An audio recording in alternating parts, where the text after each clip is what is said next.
ఓవరాల్గా మీకు ఈ ఫీల్డ్లో ఎన్ని ఇయర్స్ ఎక్స్పీరియన్స్ ఉంది? అండ్ మోర్ ఓవర్ మీరు ట్రైనింగ్ తీసుకున్న తర్వాత ఎంత టైం పడుతుంది? అంటే మీకు అంతటికి మీరు ఓకే తిను ఫ్లై చేయగలరు ఫ్లైట్ని అన్న వాళ్ళ కాన్ఫిడెన్స్ ఎప్పుడు వస్తుంది? ఏ టైంలో మీకు ఇస్తారు ఈ ఫ్లైట్స్ అంతా కూడా చేతికి? ట్రైనింగ్లో అయితే స్టార్టింగ్ నుంచే ట్రైనింగ్లో ఎయిర్ క్రాఫ్ట్ ఇస్తాడు. ట్రైనీ ఉంటాడు మనతో, ఇన్స్ట్రక్టర్ ఉంటాడు, అతను మనకు నేర్పిస్తూ ఉంటాడు. ఓ 15-20 అవర్స్ తర్వాత సోలో వెళ్ళడానికి ఇస్తారు. అతను లేకుండా మనం సోలోగా టేక్ ఆఫ్ అయ్యి మనమే వెళ్ళి రావాలి. ఓకే. 15-20 డేస్ అది ఓన్ టాలెంట్ మీద కూడా డిపెండ్ అయి ఉంటుంది. స్టూడెంట్కి డిఫర్ అవుతుంది. ఓకే. సో కొందరికి 20 అవర్స్ పడుతుంది, కొందరికి 30 అవర్స్ పడుతుంది. అలా ట్రైనింగ్కి వెళ్ళి వస్తాం. బట్ హోల్ ట్రైనింగ్ అయితే 1 year పడుతుంది. 8 months to 1 year. అది కూడా సేమ్ పర్సనల్ ఇండివిజువల్కి డిఫర్ అవుతూ ఉంటుంది. నాకు 7 months అలా పట్టింది, 8 months. కొందరికి 6 monthsలో అయి ఉండొచ్చు, కొందరు 1 year, కొందరు 2 years చేసే వాళ్ళు ఉంటారు. డిపెండ్స్ అనమాట. ఇంకా ఎగ్జామ్స్ ఉంటాయి ఇండియాలో. DGCA మాకు హెడ్ అనమాట, director general of civil aviation అని. ఓకే. వాళ్ళు ఎగ్జామ్స్ కండక్ట్ చేస్తారు. ఆ ఎగ్జామ్స్ క్లియర్ అవ్వడానికి 3 monthsకి ఒకసారి ఎగ్జామ్స్ ఉంటాయి. సో 6 months పట్టచ్చు. 1 year లోపు ఎగ్జామ్స్కి, 1 year ట్రైనింగ్కి తీసుకున్న 2 years అయితే దీనికి కేటాయించాలి. 2 years ట్రైనింగ్కి పడుతుంది.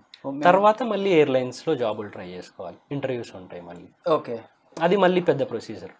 ఎయిర్లైన్స్ కోసం ట్రైనింగ్కి వెళ్ళాలి, క్లాసెస్, సిమ్యులేటర్ ట్రైనింగ్ ఉంటుంది, గ్రూప్ డిస్కషన్స్, పర్సనల్ ఇంటర్వ్యూ. ఇంకా అన్ని జాబ్స్ లాగే అవి ఒక 4-5 rounds ఉంటాయి. ఓకే.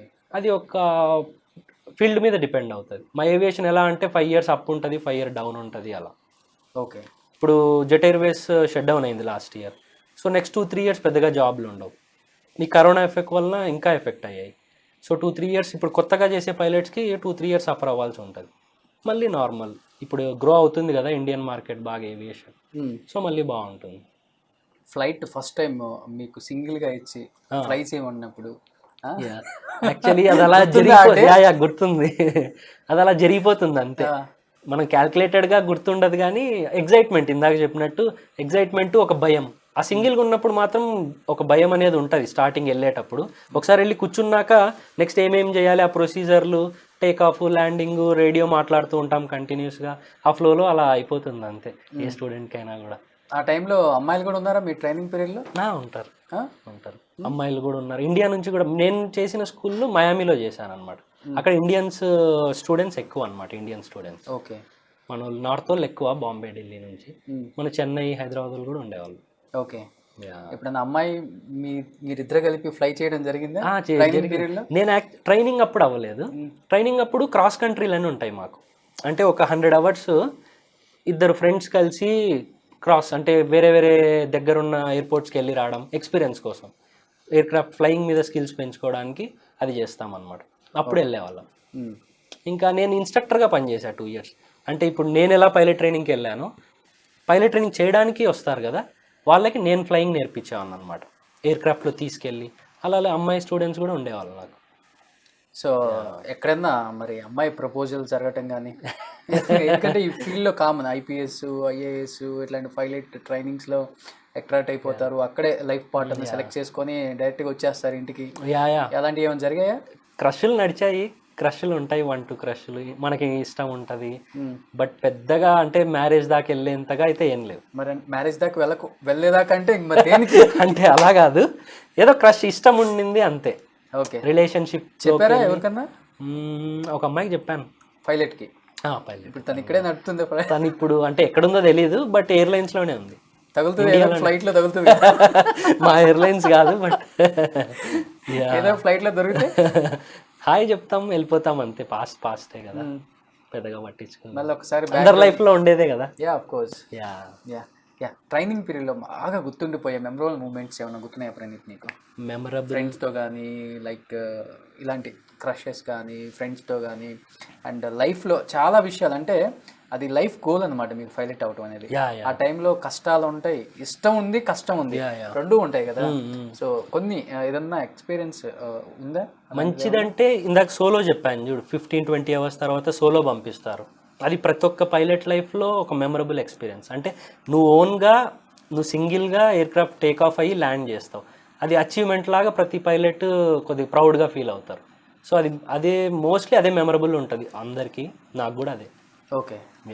ఇంకా పైలట్ లైసెన్స్ వచ్చిన రోజు మొత్తం ట్రైనింగ్ అయిపోయిన తర్వాత కమర్షియల్ లైసెన్స్ చేతికి వస్తుంది. అరకుడు ఫ్లై చేయొచ్చు, ఏదో సాధించాము, నేను ఫ్లైట్ తోలగలను, అదొక గర్వంగా ఉంటుంది. నేను మనం కానీ బైక్ నేర్చుకుని కార్ నేర్చుకున్నట్టు నేను ఫ్లైట్ నేర్చుకున్నాను. ఏదో సాధించాము, అనుకున్నది సాధించాము, కష్టపడ్డాం అని ఒక ఫీలింగ్ ఉంటుంది. ఓకే, ఫస్ట్ దేంట్లో చేశారు స్పైస్ జెట్ అయినా? ఫస్ట్ లేదు, నేను ఫస్ట్ ఇన్స్ట్రక్టర్గా 2 years యూఎస్లో చేశాను. ఓకే, నేను పైలట్ ట్రైనింగ్ నేను నేర్పించేవాను అనమాట. ఫ్లైట్లో నేను తీసుకెళ్ళి అలా 2 years చేశాను.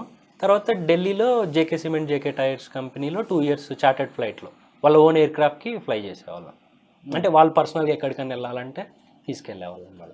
దాని తర్వాత స్పైస్ జెట్ ఒక 2 years, మొత్తం ఒక 6-7 years. ఇండియా వచ్చిన తర్వాత 4 years. ఓకే, యూఎస్లో 3. అంటే నేను విన్నది ఇండియా వచ్చిన తర్వాత రామ్ చరణ్, ఉపాసనాథ్ కూడా ఫ్లై చేశారు మీరు పర్సనల్గా అని చెప్పి విన్నాను. అంటే వాళ్ళు ఎయిర్ క్రాఫ్ట్ తెచ్చారు యాక్చువల్లీ యూఎస్ నుంచి. ఎవరు? రామ్ చరణ్ వాళ్ళ ఓన్ పర్సనల్ టర్బో అని చెప్పేసి ఒక చార్టెడ్ కంపెనీ ఉందన్నమాట. ఆ కంపెనీ తరపున ఉపాసన, రామ్ చరణ్ వాళ్ళు ఇన్వెస్ట్ చేశారనమాట చార్టెడ్ ఫ్లైట్. బట్ దాని పర్మిషన్ రావడం అందు డిలే అయింది, మళ్ళీ ఎయిర్ క్రాఫ్ట్ బ్యాక్ వెళ్ళిపోయింది. నేను యాక్చువల్ దాంతో జాయిన్ అవుదామని యూఎస్ నుంచి అక్కడ వదిలేసి ఇక్కడికి వచ్చాను అనమాట. వీళ్ళకి పర్సనల్ ఇక్కడ ఉండొచ్చు, అది రన్ అవ్వలేదు, సో ఇక్కడ వర్కౌట్ అవ్వలేదు. మళ్ళీ ఢిల్లీలో ఆ చార్టెడ్ ఫ్లైట్కి వెళ్ళాను, JK cement, JK tyres. Okay, తర్వాత ఇప్పుడు పిలవలేదు ఇంకా రామ్ చరణ్ వాళ్ళు maybe next time chartered flight తెచ్చుకుంటే ట్రై చేయాలంతే. ఓకే, నాకు పర్సనల్గా డైరెక్ట్ కాంటాక్ట్ కాదు, బట్ వాళ్ళ కంపెనీలో జాయిన్ అయ్యిందాను అప్పుడు. యా సో కమింగ్ టు ఒకసారి అంటే మీ దాంట్లో ముఖ్యంగా చూసుకుంటే అంటే మా దాంట్లో చూసుకుంటే మాకు సెలవులు ఉంటాయి, హెచ్ఆర్ రూల్స్ ఉంటాయి, చాలా ప్రొసీజర్ ఉంటుంది మాకు.